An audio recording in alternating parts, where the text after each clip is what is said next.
Hello বন্ধুরা, তোমরা সবাই কেমন আছো? আশা করছি তোমরা সবাই অনেক ভালো আছো আর আমরাও অনেক ভালো আছি।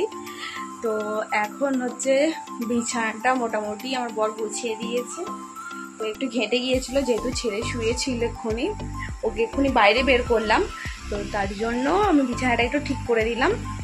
অতিরিক্ত গরম পড়ে গেছে আর উপরে আছে অ্যালবেস্টার, তার জন্য প্রচুর কষ্ট হচ্ছে, ছেলেরও হচ্ছে আমাদেরও হচ্ছে। তো কি করবো বলো, কষ্ট করে থাকতে হচ্ছে। আর ছেলেকে তো ওখানে শুকরিয়ে রেখেছি, পাখা চালিয়ে দিয়ে শুরু করছি। আজ হচ্ছে সানডে, তো লাস্ট সানডে এই বাড়ির লাস্ট সানডে। কেন বলছি, পরের সানডে আমরা এখান থেকে চলে যাব। তো তার জন্যই বলছি যে এটা লাস্ট সানডে। এতটা গরম হচ্ছে না, তাই এই ঘর ছেড়ে দিচ্ছি। ছেলেও থাকতে পারছে না, আমরাও থাকতে পারছি না। মানে এই চৈত্র মাসের শুরুতেই এত গরম, তার মানে এর মাঝখানে কি হবে ভগবান। আমার ছেলের এখন খাওয়ার টাইম হয়ে গেছে, তো তার জন্য ওর একটু ছাতুটা গুলছি। এখন প্রায় 10টার মতন বাজে, ওকে অল্প করেই খাওয়াই ছাতু। তো এখন ওর খাবারটা রেডি করে নিই। আর এই ছাতুটাও আমি ঘরেই বানিয়েছি। ছোলা ভাজা ছিল, তো সেটাকে খোলাগুলো ছাড়িয়ে এইভাবে আমি বানিয়ে নিয়েছি। তো ছোলার ছাতুটা খেলে তো পেটটা অনেকক্ষণ ভরা থাকে, যেহেতু ও বড় হচ্ছে এখন ওর এই জিনিসটা দরকার। তো গরম জলেতে আমি এটা গুলে নিলাম, এইবার ওকে ঠান্ডা হলে খাইয়ে দেবো। এইবার আমার পাপা হাম করবে তো বাবান।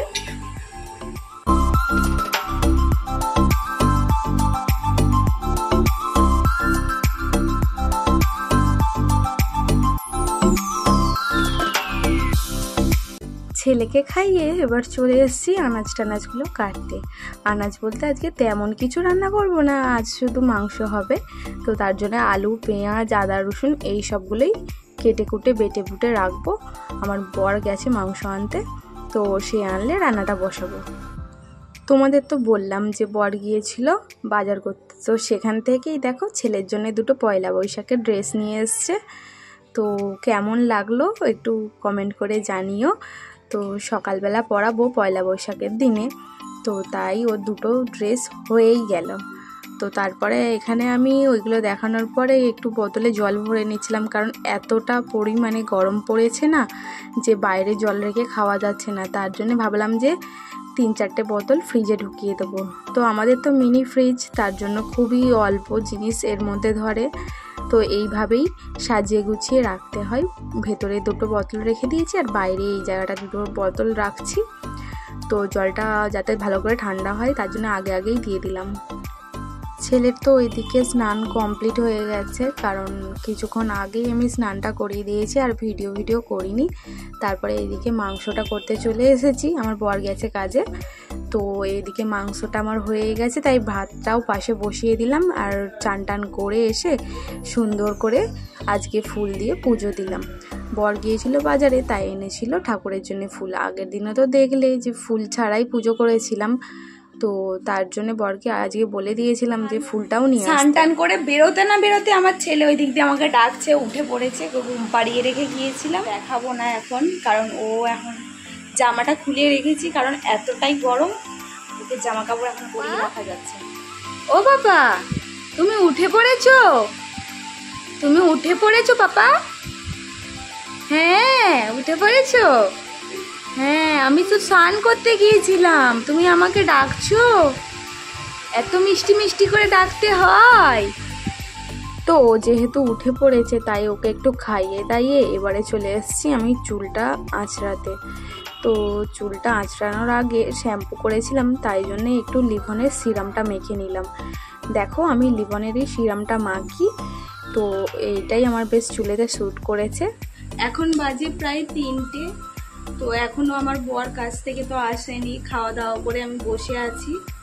আর ঘরে না, বাইরে বসে আছি। এই দেখো ওটা বাইরের গেট, ওখান থেকে একটু রোদ আসে, তো খুব গরম হয়, তার জন্য ওখানে একটা পর্দা দিয়ে চাপা দিয়ে দিয়েছি। আর আমি হচ্ছে বাইরেই বসে আছি, আমার ছেলেও বাইরে আছে, ও খেলা করছে আর আমি এখানে বসে আছি। এতটা ঘরটা গরম হয়ে গেছে, বিছানা গরম হয়ে গেছে যে ঘরের মধ্যে থাকাই যাচ্ছে না। হ্যাঁ, এই কারণের জন্যই আমরা ঘরটা ছেড়ে দিচ্ছি রবিবার। তো তাই এই শেষ কয়েকটা দিন এই ঘরে কয়েকটা ব্লগ বানাচ্ছি, যাতে এই স্মৃতিগুলো আমাদের সাথে সারা জীবন থাকতে পারে। মনটা অনেকটা খারাপ লাগছিল, কারণ ঘরটা যেহেতু ছেড়ে চলে যাব, কিন্তু কি করবো বলো, এতটা পরিমাণে গরম পড়েছে না যে আমরাই থাকতে পারছি না, তাহলে বাচ্চাটাকে কিভাবে রাখবো, সেই জন্যেই ঘরটা ছেড়ে দিতে বাধ্য হলাম। তো খাওয়া দাওয়া করে একটু বার করে নিয়েছি ক্যাম্পা, আর বসে বসে খাচ্ছিলাম। এতটা পরিমাণে গরম হচ্ছে যে ক্যাম্পা না খেয়ে আর পারলাম না। আর পাপা এদিকে খেলা করছিল একা একা, আর ওর সাথে আমি গল্প করছিলাম। তো ওকে ফোন করেছিলাম, ও তো কাজ থেকে বলল বেরিয়ে পড়েছি, তো তার জন্য আমাকে বলল একটু নুন লেবু দিয়ে ভালোভাবে শরবত বানিয়ে রাখতে। তো সেটাই আমি বানিয়ে রাখছিলাম। তো তার মধ্যেই দেখো ও আবার এসে গেছে, তাই দরজা খুলতে গেলাম। তো আমার বর তো যখন এসেছে তখন আমার ছেলে ঘুমাচ্ছিল, তাই ও এরকমভাবে চুপি চুপিভাবে ঘরে ঢুকছিল, বলছিল আমাকে কোনো সাড়া করিস না, ছেলে নালে উঠে পড়বে। তো কাজ থেকে এসে ওকে দিয়েছিলাম শরবতটা, ও খেলো, খাওয়া দাওয়া করে স্নান টান করে এসে গেছে। এবার খুব খিদে পেয়েছে, কাজে গিয়েছিল তো অনেকটা টাইম খায়নি, তো তার জন্য ওকে খেতে দিয়ে দিলাম। আজ মাংস আর ভাতই করেছিলাম, তো সেটা খেলো। আর সন্ধ্যের দিকে দেখো এখানে আমি চিকেন পকোড়া করবো বলে ম্যারিনেট করে রেখে দিয়েছি সব কিছু। আর আমার বরকে একটু আইসক্রিম দিয়েছিলাম, তো ও বসে বসে খাচ্ছিল, তাই তোমাদের সাথে একটু শেয়ার করলাম। আর ছেলে তো পাশে শুয়ে শুয়ে খেলা করছিল, আর আমি সন্ধ্যেবেলার মধ্যে পকোড়া কটা ভেজে ফেললাম। তো দেখো পকোড়া ভাজতে শুরু করে দিয়েছি। আর তোমাদের গরম গরম পকোড়া খেতে কার কার ভালো লাগে একটু কমেন্ট করে জানিও। তো সন্ধ্যেবেলা আড্ডা দিচ্ছিলাম দুজনে, তো 2 কাপ চা আর পকোড়া। তো চলো আমরা এখন খাওয়া দাওয়াটা করে নিই। আর তোমাদের যদি ভিডিওটা কিছু ভালো লেগে থাকে like comment share and subscribe করো। আর আজকের ভিডিও তো এতটুকুই।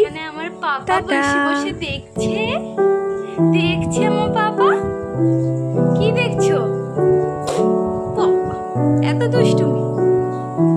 তো চলো এখন সন্ধ্যের টিফিনটা করা যাক।